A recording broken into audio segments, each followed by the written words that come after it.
آپ تمام لوگ کسی ایسے کمرے میں کسی ایسی جگہ بیٹھ کر تماشا دیکھیں گے جہاں سے ہماری طرف سے آپ لوگوں پر کسی کی نظر نہ پڑ سکے، جبکہ آپ لوگ ہماری طرف دیکھ سکیں گے۔ پھر ایک ایسی جگہ کا انتخاب ہو گیا جو تھا وسیع و عریض، جہاں کا تماشا سامنے والے کمرے سے بخوبی دیکھا جا سکتا تھا۔ بزرگوار نے برآمدے میں کالے کوئلے سے ایک وسیع دائرہ کھینچا اور اس کے اندر اپنے ساتھ لائی ہوئی مختلف چیزوں کے ساتھ بیٹھ گئے۔ کچھ دیر تک آنکھیں بند کیے قرآنی آیتوں کی آہستگی تلاوت کرتے رہے، پھر خاموش ہو کر گلاس کے پانی میں پھونک مار دی اور اپنے بدن پر بھی پھونک ماری، اپنے چاروں طرف پھونک ماری۔ پھر ذرا توقف کے بعد ذرا بلند آواز سے کہا، اس گھر کے دعوے دار ذرا سامنے تو آؤ اور مجھے بتاؤ کہ تمہارا مسئلہ کیا ہے۔ ذرا دیر کی خاموشی کے بعد ایک بڑی ڈراؤنی سی آواز آئی، ہمیں بلانے والے اپنے بڑھاپے پر ترس کھاؤ، کیوں ہمیں بلا کر دہشت کی موت مرنا چاہتے ہو؟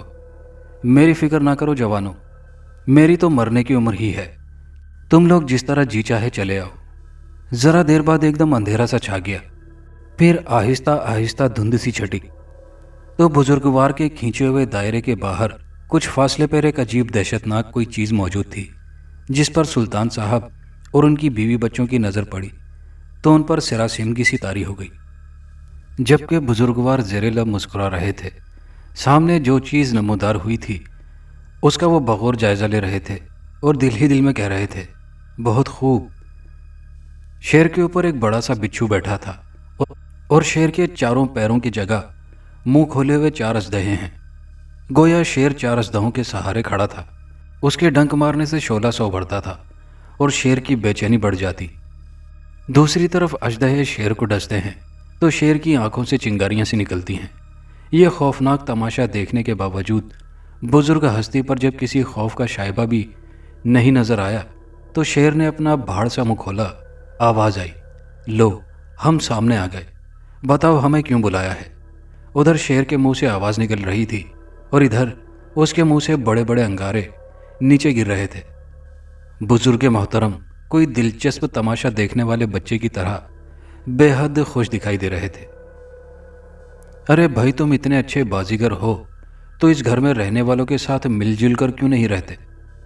ان کو اپنا کھیل تماشا دکھاؤ اور گھر کے ایک طرف پڑے رہو، وہ لوگ بھی ایک طرف رہیں گے، تم لوگ بھی شانتی اور امن کا مظاہرہ کرو، ایک دوسرے سے مل کر میل محبت کا مظاہرہ کرو۔ نہیں، عجیب الخلقت شیر دھاڑا اور اس کے منہ سے ڈھیر سارے انگارے نیچے گرے۔ یہ گھر ہمارا ہے، بلا شرکت غیر ہے، ہمارا اور صرف ہمارا ہے، اس میں ہم کسی کی شرکت برداشت نہیں کر سکتے۔ ان لوگوں سے کہیے کہ اپنا بوریا بستر اٹھا کر یہاں سے چلے جائیں۔ اب تک ہم نے بہت صبر و ضبط سے کام لیا ہے کہ ان کو کوئی نقصان نہیں پہنچایا، مگر تم ہمارے دہشت انگیزی کا خود اندازہ لگا لو کہ ہم ان کے لیے کتنے خطرناک ثابت ہو سکتے ہیں۔ بزرگ نے چند لمحوں تک خاموش رہ کر کچھ سوچا، پھر بولے، اچھا ٹھیک ہے، یہ لوگ اس گھر سے بے دخل ہو جائیں گے، مگر ارے ارے، سلطان صاحب کے دونوں بیٹوں نے سرگوشی کے انداز میں کہا، پیرو مرشد، یہ کیا کر رہے ہیں آپ؟ ہماری بے دخلی کا معاہدہ کر رہے ہیں؟ سلطان صاحب نے انہیں خاموش رہنے کی تلقین کرتے ہوئے سرگوشی ہی کے انداز میں کہا، خاموشی سے تماشا دیکھو، پیرو مرشد کی پوری بات سنو۔ وہ کہہ رہے تھے، مگر ایک کاغذ پر آپ لوگوں کو ایک معاہدہ لکھ کر دینا پڑے گا۔ کیسا معاہدہ؟ اس بات کا وعدہ کرنا پڑے گا کہ ان لوگوں کے جانے کے بعد اس گھر میں جب کوئی بھی آئے، تم لوگ انہیں کوئی نقصان نہیں پہنچاؤ گے، بغیر نقصان پہنچائے یہاں سے جانے پر مجبور کرو گے۔ شیر نے زور سے قہقہا لگایا، یوں لگا جیسے گھر کے در و دیوار لرز گئے ہوں۔ لاؤ لاؤ کاغذ قلم، اس معاہدے پر دستخط کرنے پر مجھے کیا تحمل ہو سکتا ہے؟ مجھے معلوم تھا کہ میری دہشت ناک شکل و صورت دیکھ کر تم لوگوں کے لیے دم دبا کر بھاگنا ہی واحد آپشن ہوگا۔ سلطان صاحب ہی اندر کسمسا کر رہ گئے تھے، کیا بابا جی سچ مچ ہمیں یہاں سے نکلوانے کے لیے ارادہ کر رہے ہیں؟ دوسری طرف سے بابا جی بڑے اطمینان سے ایک کاغذ پر کچھ لکھ رہے تھے، پھر اس کاغذ کو انہوں نے قلم میں لپیٹا اور اس کو دھاگے سے باندھ کر شیر کی طرف اچھال دیا۔ یوں لگا جیسے ایک ہاتھ نے آگے بڑھ کر قلم تھام لیا۔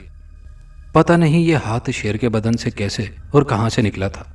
اس ہاتھ نے دھاگا کھول کر کاغذ پر تحریر پڑھی، واہ، یہ بھی کوئی وعدہ ہے، ایسے تو 1000 وعدے پر دستخط کر سکتا ہوں، یہ کہتے ہوئے اس نے کاغذ پر دستخط کرنے کی کوشش کی، مگر قلم چل کر نہیں دیا۔ ایک دو بار کوشش کرنے کے بعد اس نے بچوں کی طرح قلم کی نوک منہ میں رکھ کر اسے تر کرنے کی کوشش کی۔ پتہ نہیں قلم تر ہوا یا نہیں، لیکن خوفناک شیر تتر بتر ہو گیا۔ ایسا لگا کہ شیر پسینے میں شرابور ہو گیا ہو۔ اس کے بدن سے پانی کے قطرے ٹپ ٹپ ٹپکنے لگے۔ وہ اتنا مضطرب اور بے چین لگ رہا تھا جیسے اس کے تن بدن میں آگ لگ گئی ہو۔ مگر عجیب بات تھی کہ اس کے منہ سے بے چینی کی کیفیت میں جب بھی غراہٹ کی آواز نکلتی، اس کے جسم سے بڑے بڑے انگارے نیچے گرتے۔ دیکھتے ہی دیکھتے اس کے سر پر بیٹھا بچھو بھی انگاروں کی شکل میں ٹوٹ ٹوٹ کر نیچے گر گیا۔ جن 4 اژدہوں کے سہارے شیر کھڑا تھا، ان کے بھی آہستہ آہستہ کسبل ڈھیلے ہونے لگے تھے۔ وہ چاروں ستون بھی تھوڑی دیر بعد پگھلی ہوئی آگ کی صورت بہہ گئے تھے۔ بچا کچا شیر بھی دب سے نیچے گر گیا اور انگاروں کی صورت میں بکھر گیا۔ کچھ دیر تک تو انگارے جلتے بجھتے رہے، پھر ایک دم بجھ کر راکھ کی ایک مختصر سی ڈھیر بن کر رہ گئے۔ خس کم جہاں پاک، یہ بزرگ محترم کی اطمینان بھری آواز تھی۔ ذرا دیر بعد سلطان صاحب اور ان کی فیملی کے ساتھ بزرگوار ڈرائنگ روم میں بیٹھنے کو کہہ رہے تھے۔ گھر گھر گھر، انسان ہو یا جن، گھر کے لیے کیا کیا تگڑم بازی نہیں کرتا۔ اگرچہ یہ گھر اس کا مستقل ٹھکانہ نہیں، ایک دن اسے بہرحال یہاں سے جانا ہے۔ پھر اس گھر کے لیے اتنا ادھم مچانا کہاں کی دانش مندی ہے؟ اور جو مستقل گھر ہے جہاں ہمیشہ رہنا ہے، اس کی کوئی فکر ہی نہیں کرتا۔ دوستو، یہ کہانی اچھی لگی ہو تو ویڈیو کو لائک شیئر ضرور کیجیے گا اور کامنٹ باکس میں اپنی قیمتی رائے سے ہمیں ضرور آگاہ کیجیے گا۔ شکریہ۔